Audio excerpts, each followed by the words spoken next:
This is an introduction to Wordframe. Typically when you log into the system you'll find 3 columns and a header and a footer. The horizontal bar below the header is the menu with the functions you'll use most often. Of course, neither the layout nor the content of this screen is fixed. It's very easily managed by anyone who has administration rights.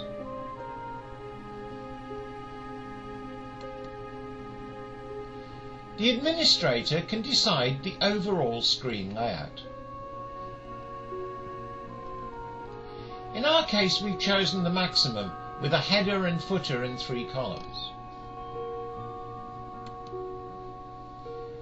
We can either enable or disable system modules just by the simple click of a mouse. Once a system module has been enabled, we can position it on the user's screen.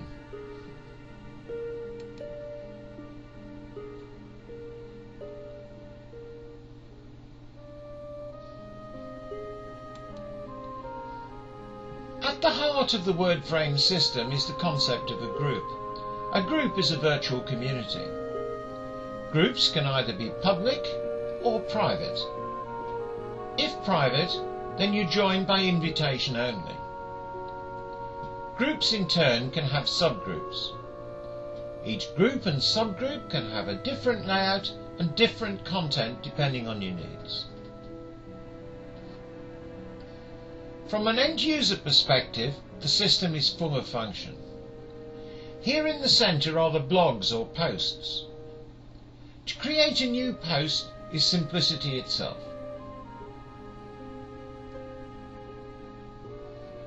We simply give our blog a title,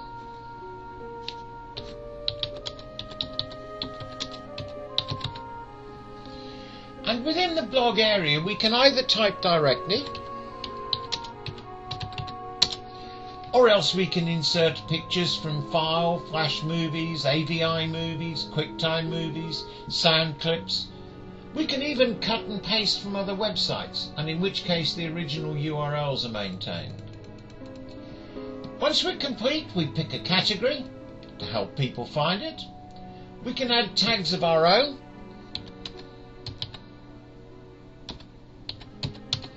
Our own tags are simply separated by commas.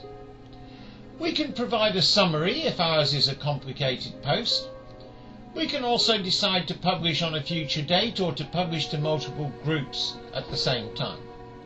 We can save it as a draft and come back to it later, or simply post.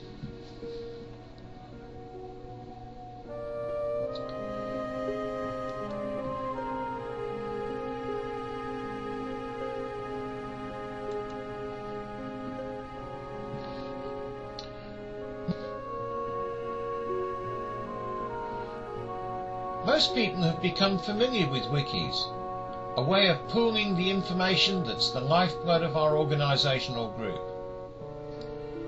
The wiki within Wordframe allows us to enter information directly or to import information from other sources.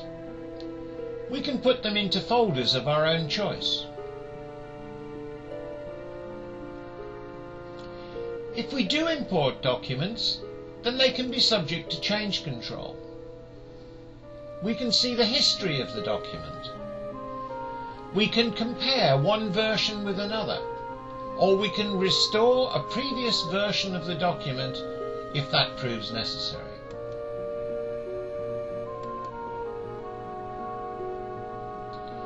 The user has his own workplace.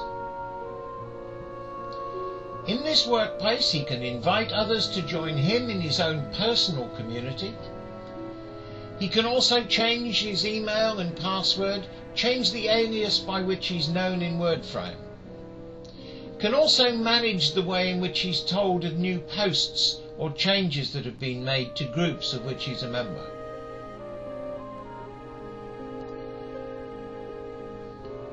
There's a user profile.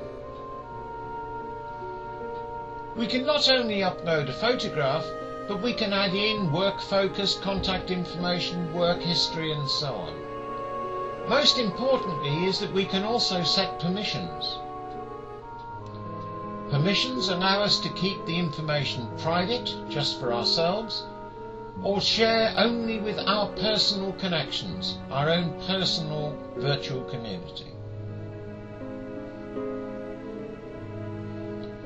That's it. A very simple, short overview of the Wordframe system.